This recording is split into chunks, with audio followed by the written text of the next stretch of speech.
Kalliad service സഹകരണ ബാങ്കിൻ്റെ നീതി സ്റ്റോറിൽ നിന്ന് ഓണത്തിന് വിതരണം ചെയ്യുന്ന സാധനങ്ങളാണ് ഈ കാണുന്നത്. ഉഴുന്നുപരിപ്പ്,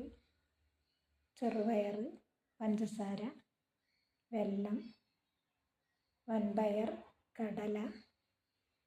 ബിരിയാണീൻ്റെ റൈസ്, പിന്നെ ചെറുപയർ പരിപ്പ്, തോരപ്പരിപ്പ്, കടല പറഞ്ഞു,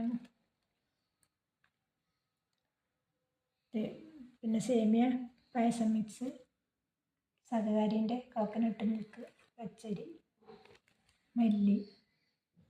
പിന്നെ മട്ട റൈസ്, പിന്നെ ഇതുകൂടിയുണ്ട്, ഉണക്കമുളകുണ്ട് 1 കിലോ, പിന്നെ വെളിച്ചെണ്ണ, ശബരീൻ്റെ വെളിച്ചെണ്ണ 500, പിന്നെ പപ്പടം